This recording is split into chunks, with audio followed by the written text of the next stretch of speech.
Hey again. So I just wanted to talk about the things that I eat on carnivore. I do surf and turf, basically. Oh no, land, air, and sea, actually. So, land animals, I like my ruminant meats, and it's really what you should stick to. They are the most nutritious, apart from egg yolk. So basically, I will do lamb, pork. Those are my top two. Goat. What else? Hamsbach, Springbok, eland. I will do. Gosh, I eat a lot of things. Prawns. I will do salmon or any fatty fish, but because they're expensive, whew, that is once in a while. I will probably have that maybe once in a month because I try to stick to a certain budget. I don't want to be spending a huge amount of money all the time on my food. So I will eat the more expensive things maybe once a month, like the salmon.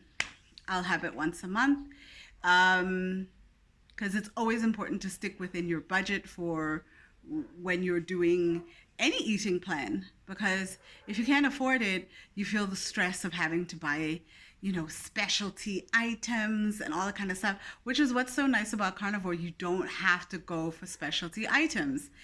If what you can afford is mince, that's it. Go for just mince. So what else do I eat? I eat chicken once in a while. Um, I eat, yeah, basically, that's pretty much it. That's pretty much it. Oily fish, ruminant meats, chicken once in a while. I used to eat duck, but I lost the taste for it for some reason. And then there's always pani as well. So, because in our southern region, there's the pani. So good. When I have the craving for it, when I feel like it. So that's pretty much it. My body tells me what it wants.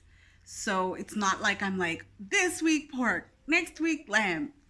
No, it's basically my body just is like, oh, I could do it with a pork chop. I'm like, oh, okay. And I go get a pork roast or pork belly or something that can come in bulk that I can just throw in the oven, cook it once, and eat it over a few days. I don't have time to cook every day. I am a reheat and eat kind of girl these days. When I have time, I will do something super fancy, but most of the time with my schedule and how it's reheat, cut a piece off, reheat, eat, and add butter. So butter is also another thing that I enjoy. So I do eat that. I eat it from the bar. Yeah. Straight from the bar when I'm eating. I literally have like pieces of frozen butter in one hand, meat in the other. It is what it is. Because, yeah, butter is nice. Okay. So, yeah, that's pretty much it, what I eat. That's what my carnivore menu looks like. It's up to people um, what level of carnivore they want. It also depends. Actually, let me rephrase that. It depends on the amount of healing that you have to do.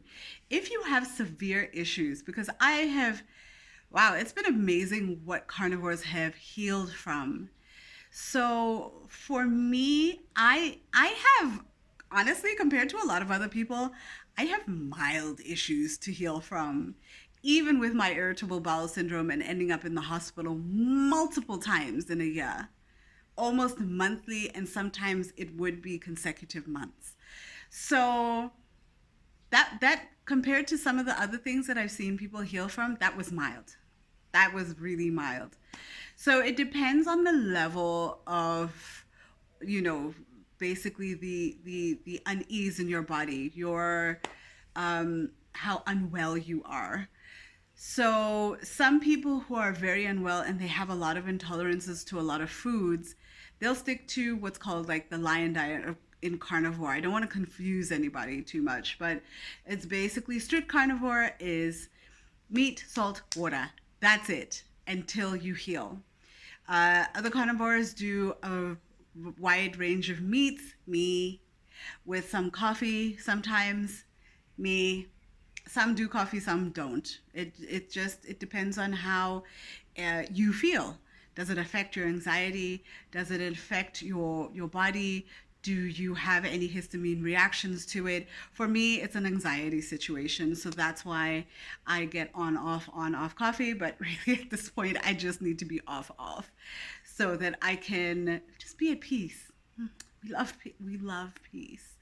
So that's basically how it goes. And then very relaxed carnivores on the other end, those are people who will basically eat animals and their byproducts, and they'll have a few vegetables or fruits that do not give them any negative reactions. That's it. So it's actually really simple.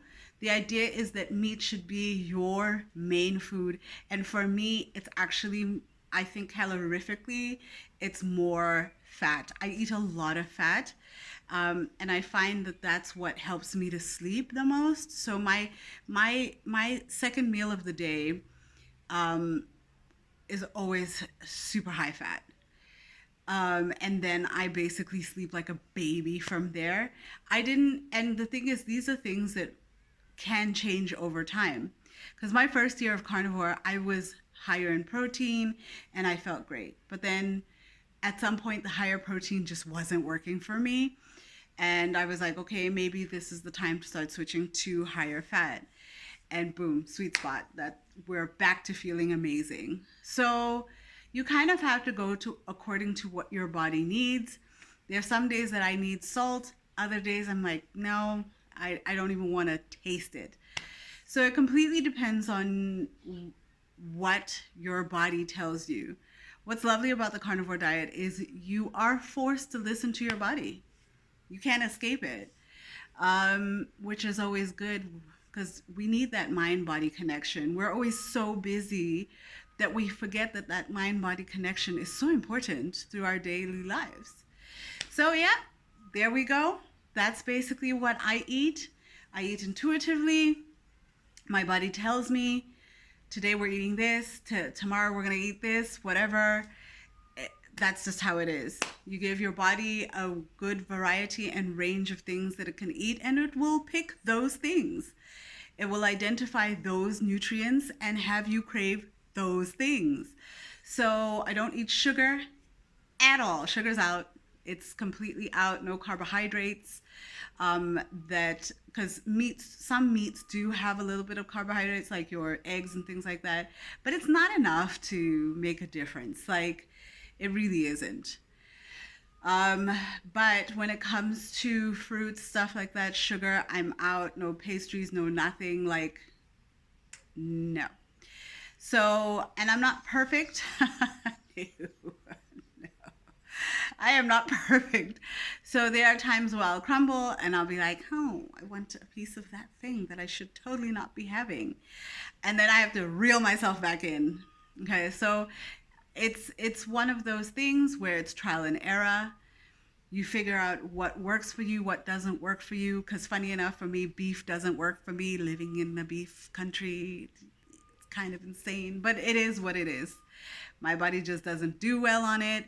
I get tired. I get histamine reactions. I get a little itchy. It's not for me. So I can have it once in a while, but it's not my regular go-to. And always buy what you can afford, remember. So that's how I do it. I stick to what I can afford. I stick to what's tasty. And I stick to what doesn't give me any issues with my health. No reactions, no nothing. I can eat it and feel good and still have energy and thrive.